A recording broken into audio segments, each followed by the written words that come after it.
Shalom, shalom, mes bien-aimés dans le Seigneur. Je vous salue tous au nom suprême de Jésus-Christ de Nazareth. J'espère que ce message vous trouve en bonne santé, vous et votre famille. Ce matin, j'aimerais partager avec vous la pensée du jour de ce mercredi 12 février 2025. Ma pensée du jour va s'appuyer sur Jean 3,16. Car Dieu a tant aimé le monde qu'il a donné son Fils Jésus-Christ, afin que quiconque croit en lui ne périsse point, mais ait la vie éternelle. Le titre de ma pensée du jour, c'est la part de Dieu et la part de l'homme. Bien-aimé, tu vois, dans ce verset biblique, on dit Dieu a tant aimé le monde. Donc Dieu a tant aimé le monde qu'il a donné son Fils unique. Donc nous voyons par là que Dieu ne s'est pas limité que à dire qu'il nous aime. Mais Dieu a manifesté cet amour-là par une action, par le donner. Il a donné ce qui lui coûtait le plus cher au monde, son Fils unique, Jésus-Christ de Nazareth. C'est tout simplement pour dire à une personne, l'amour ne se limite pas qu'à la parole. Dieu n'a même pas eu besoin de beaucoup parler. Dieu n'a même pas eu besoin de parler.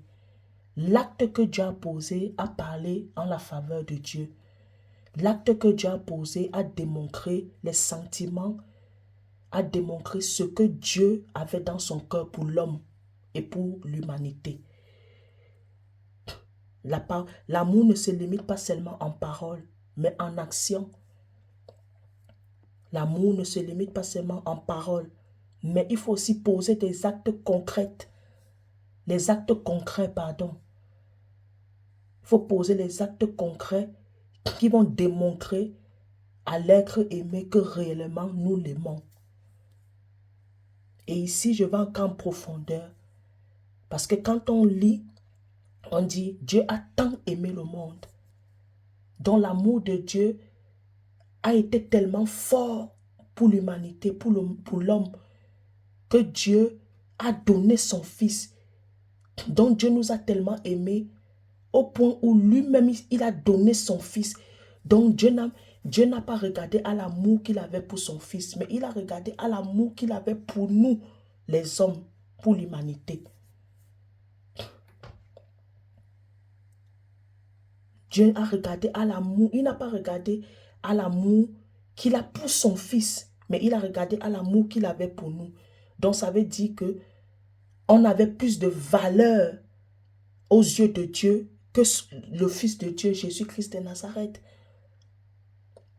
Mais ici, comme j'ai dit, je vais encore en profondeur. Mais lorsque nous regardons, il y a quelque chose, moi, qui m'a interpellé. Et justement, je vais partager ça avec toi. Où il est dit, car Dieu a tant aimé le monde, qu'il a donné son Fils unique, afin que quiconque croit en lui ne périsse point, mais ait la vie éternelle. Dieu a tant aimé le monde, qu'il a donné son Fils. On dit bien. Ça, c'est l'action de Dieu. Dieu nous a donné Jésus-Christ. Mais notre part d'action en tant que nous les hommes, ça c'est l'action de Dieu là, c'est une action collective. C'est pour l'humanité qu'il a fait. Mais maintenant, pour ancrer dans cette action de Dieu, pour bénéficier des bénéfices qui requièrent ces actions de Dieu là, l'action de Dieu de donner son Fils en rançon pour nous, comme sacrifice pour nous, c'est que nous aussi, dans notre part, on doit croire. On doit accepter de croire.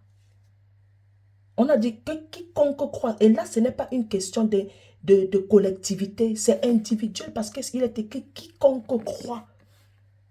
Ce n'est plus une question de collectivité, c'est individuel. Donc ça veut dire qu'il y a ce verset biblique là, tu es libre de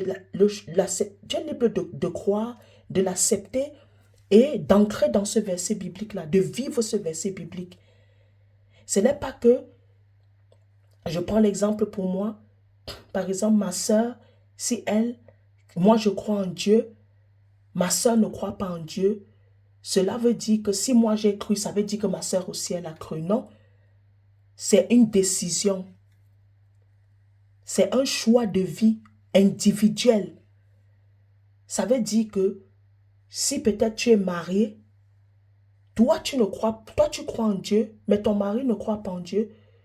Oui, ton mari est sanctifié par toi, mais ton mari, pour avoir la vie éternelle, il doit aussi faire la démarche de croire en Jésus pour être réellement sauvé. Je ne suis pas sauvé parce que ma soeur n'est pas sauvée parce que moi je suis sauvé.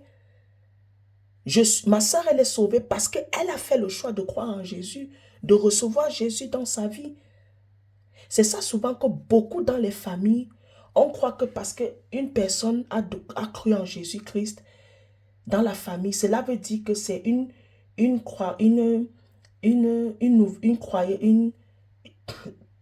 foi pour toute la famille. Non. Mais la personne qui a cru en Jésus-Christ, qui est la seule personne qui a cru en Jésus-Christ, qui est devenue chrétienne, parce qu'on devient chrétien, on devient enfant de Dieu, on ne naît pas enfant de Dieu, on devient enfant de Dieu au travers de la nouvelle naissance.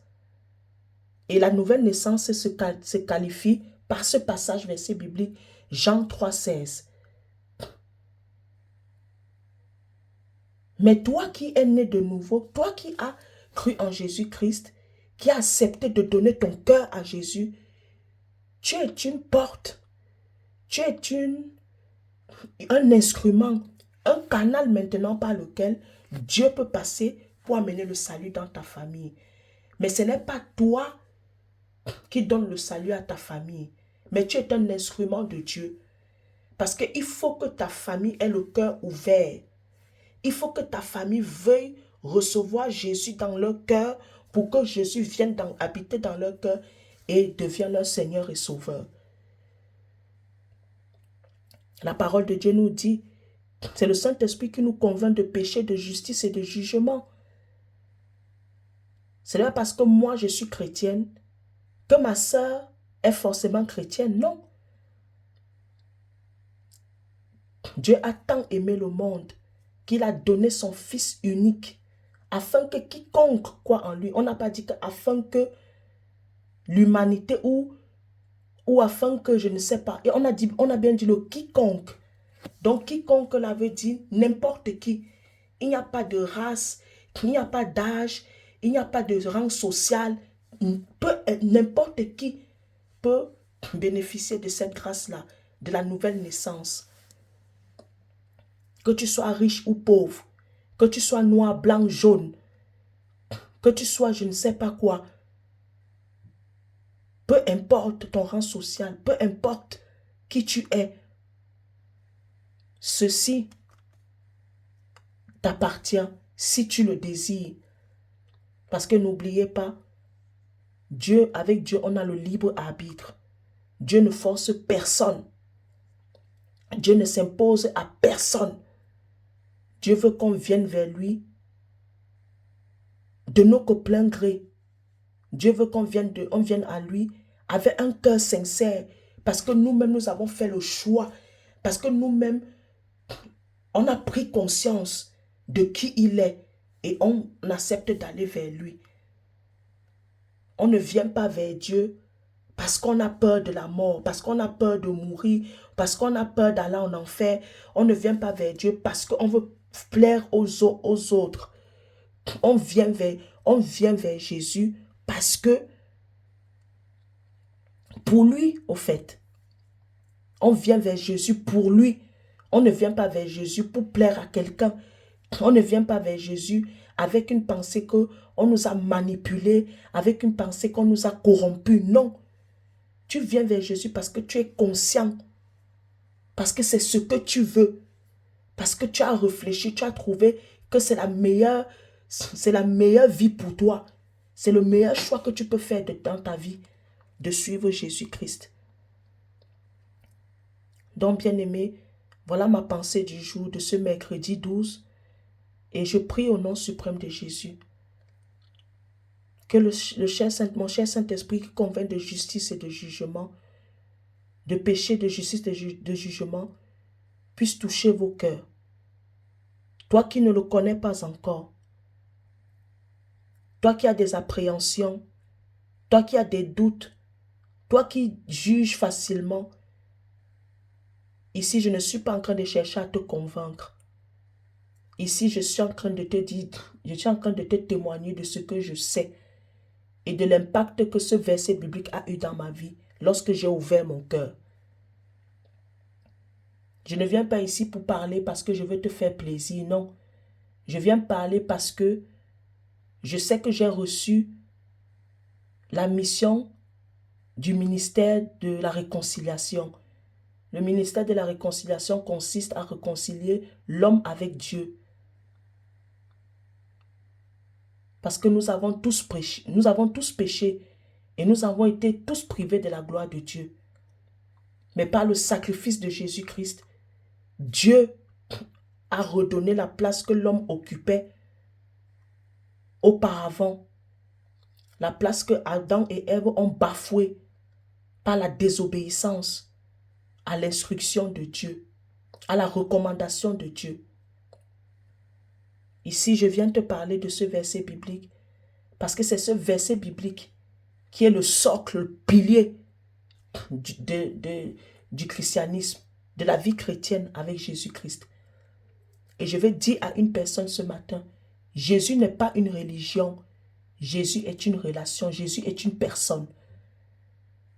Comme tu pries, comme tu parles avec ton mari, c'est comme ça que tu peux parler avec Jésus, mais mettre Jésus dans un niveau supérieur. Mettre Jésus à un niveau supérieur. Jésus est une personne.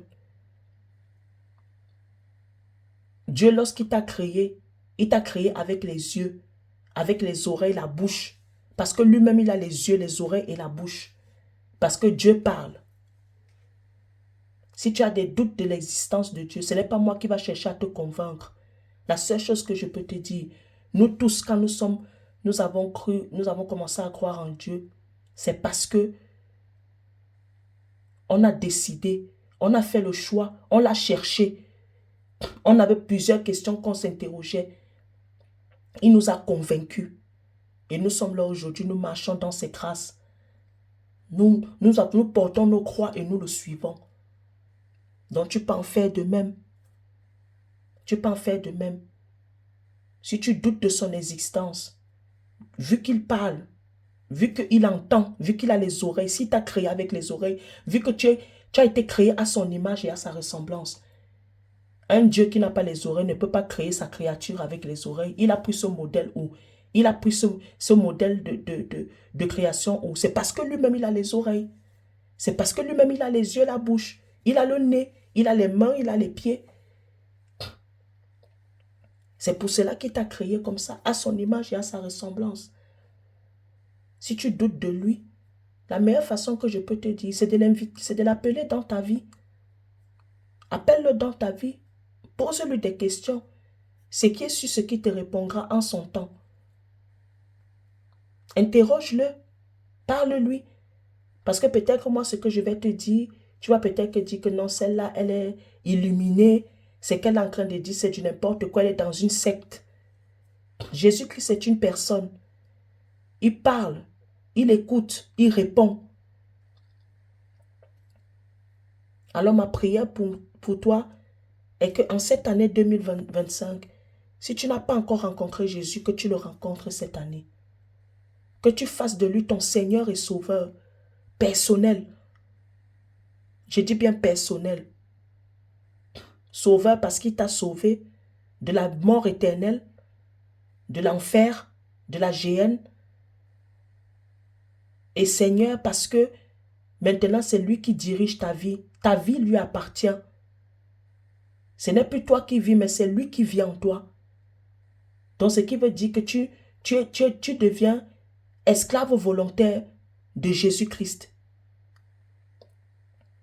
Ça veut dire que tout ce que tu fais parce que tu as vu le modèle, tu tires ça de l'exemple de Jésus-Christ, du modèle de Jésus-Christ. Ta vie ne t'appartient plus. C'est ça quand tu dis Jésus-Christ est mon Seigneur.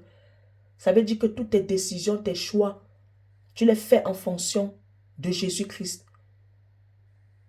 Tu ne prends aucune décision sans lui. Tu marches avec lui. Tu fais toutes choses pour sa gloire. Donc, bien-aimé, Dieu a tant aimé le monde. C'est collectif. Tout le monde y est concerné. Jésus n'est pas mort pour une minorité et pour une minorité. Non, il est mort pour la majorité, pour toute l'humanité. Mais maintenant, quiconque croit, ça veut dire que maintenant, ça requiert de la responsabilité de tout un chacun de nous, de notre volonté, de notre choix. Oui ou non, de vouloir marcher avec Jésus-Christ, de vouloir lui donner nos cœurs. Ça, c'est ta responsabilité. Ça, c'est ma responsabilité. C'est une responsabilité. C'est individuel, c'est personnel. Alors, bien-aimé, je te souhaite une bonne journée. Que Dieu te bénisse abondamment. Bye bye.